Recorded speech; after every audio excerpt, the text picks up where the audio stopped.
आज हम एक इम्पॉर्टेंट क्वेश्चन डिस्कस करने जा रहे हैं जो सिलीगुड़ी और नॉर्थ बंगाल के पेशेंट मुझसे पूछते हैं। डॉक्टर, क्या यहाँ का पानी हमारा हेयर फॉल कर रहा है? आप लोगों ने भी नोटिस किया होगा कि आपका हेयर फॉल सडनली इंक्रीज हो गया है, हेयर रफ और ड्राई हो गए हैं एंड शैम्पू करते वक्त हेयर ब्रेक हो रहा है और फिर सबसे पहला ब्लेम जाता है सिलीगुड़ी के पानी को। तो आज हम साइंस, मैथ और प्रैक्टिकल सॉल्यूशन के साथ इस टॉपिक को डिटेल में समझते हैं। सबसे पहले समझते हैं कि सिलीगुड़ी के पानी की बात इतनी क्यों होती है। तो सिलीगुड़ी और नॉर्थ बंगाल के अंडरग्राउंड वाटर में कुछ डिपॉजिट्स होते हैं जैसे कि आयरन, कैल्शियम और मिनरल। ये इंग्रेडिएंट्स की वजह से हम इसको हार्ड वाटर बोलते हैं। अब ये हार्ड वाटर जरूरी नहीं है कि ब्राउन या डर्टी होता है, ये क्लीन और ट्रांसपेरेंट भी हो सकता है जिसमें मिनरल डिपॉजिट्स बहुत ज्यादा होते हैं। यही मिनरल डिपॉजिट्स आपके बाथरूम फिटिंग्स में, गीजर में, बकेट्स में, शॉवर हेड्स में डिपॉजिट होने लगते हैं एंड यही डिपॉजिट्स आपके स्कैल्प और हेयर शाफ्ट में एक्यूमुलेट होने लगते हैं। अब एक इम्पॉर्टेंट बात, हार्ड वाटर आपके फॉलिकल को डायरेक्टली डैमेज नहीं करता है बल्कि इनडायरेक्टली डैमेज जरूर कर सकता है। कैसे? सबसे पहले मिनरल्स बिल्डअप होना शुरू हो जाते हैं।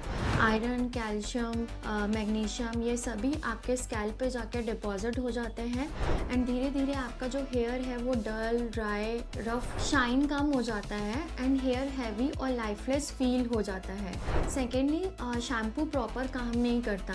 ये मिनरल्स आपके शैम्पू के साथ रिएक्ट करना शुरू हो जाते हैं जिसकी वजह से फोम नहीं बन पाता है एंड आपका स्कैल्प प्रॉपर क्लीन नहीं हो पाता है जिसकी वजह से आपका स्कैल्प अनहेल्दी होना शुरू हो जाता है। थर्ड, ये बहुत इंपॉर्टेंट पॉइंट है, ये मिनरल आपके हेयर शाफ्ट पे जाके डिपॉजिट हो जाते हैं एंड आपका हेयर ब्रेक होना शुरू हो जाता है।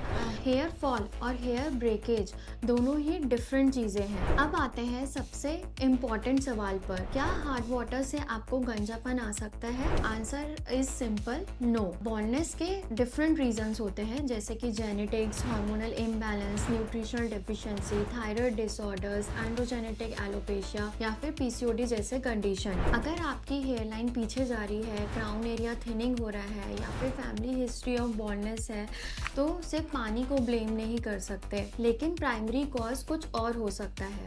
नाउ ये भी एक इंटरेस्टिंग ऑब्जर्वेशन है। कई बार पेशेंट मुझे बोलते हैं कि डॉक्टर, मैं सिलीगुड़ी शिफ्ट होते ही मेरा हेयर फॉल बढ़ गया, लेकिन हम लोग भूल जाते हैं कि जब हम किसी नई सिटी में शिफ्ट होते हैं तो उसके साथ साथ हमारा लाइफस्टाइल भी बदलता है। Stress, weather, humidity, climate conditions, nutrition, ये सभी चेंज होना शुरू हो जाता है। प्रॉब्लम सिर्फ पानी नहीं होता, मल्टीपल फैक्टर्स आपके हेयर हेल्थ को इम्पैक्ट कर सकते हैं। अब बात करते हैं सॉल्यूशंस की। अगर पॉसिबल हो तो आप हेयर वॉश सिर्फ आरओ या फिल्टर्ड वाटर से ही करें। स्पेशली फाइनल रिंस जो हमारा होता है उसके लिए ये पानी यूज करना बहुत जरूरी है। सेकेंडली, आजकल शॉवर फिल्टर इजीली अवेलेबल है, ये मिनरल डिपॉजिट को रिमूव करने में हेल्प करते हैं। थर्ड, वीक में 1 या 2 बार आप क्लैरिफाइंग शैम्पू को यूज कर सकते हैं, ये भी मिनरल डिपॉजिट्स को रिमूव करने में हेल्प करते हैं बट ओवर यूज नहीं करना है। Fourth is hydration.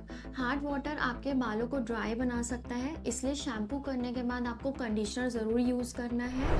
हफ्ते में 1 बार ही डीप कंडीशनिंग करनी है एंड हेयर सीरम का इस्तेमाल करना है। नंबर 5, आपको न्यूट्रिशन को अवॉइड नहीं करना है। अगर आपकी बॉडी में न्यूट्रिशनल डेफिशिएंसी है जैसे कि आयरन, B12, विटामिन D3, तो आपका हेयर फॉल न्यूट्रिशनल डेफिशिएंसी की वजह से हो सकता है। अगर आपको ये सिम्टम्स दिख रहे हैं जैसे कि हेयर लाइन पीछे जा रही है, क्राउन एरिया थिनिंग हो रहा है, फैमिली हिस्ट्री ऑफ बॉल्डनेस है या फिर हेयर फॉल 6 वीक से ज़्यादा हो रहा है या फिर फंगल इन्फेक्शन है आपको, तो इमीडिएटली आप अपने डॉक्टर या डर्मेटोलॉजिस्ट से कंसल्ट कर सकते हैं। सो न्यूरूट हेयर एंड स्किन क्लिनिक में हम सिर्फ हेयर फॉल ट्रीट नहीं करते बल्कि उसका एक्चुअल कॉज जानते हैं कि उसका रीज़न क्या है। क्या वो जेनेटिक है या वो न्यूट्रिशनल डेफिशिएंसी की वजह से हो रहा है या फिर कुछ स्ट्रेस है या फिर वेदर चेंज हुआ है। सो करेक्ट डायग्नोसिस ही सक्सेसफुल ट्रीटमेंट की फाउंडेशन है। सो फ्रेंड्स, कंक्लूजन सिंपल है, हार्ड वाटर आपके बालों को ड्राई कर सकता है, रफ कर सकता है, फ्रीजी कर सकता है, इजीली ब्रेक कर सकता है, लेकिन हेयर फॉल का असली रीज़न नहीं होता है। अगर वीडियो हेल्पफुल लगी है तो लाइक करिए, शेयर करिए एंड सब्सक्राइब करना मत भूलिए।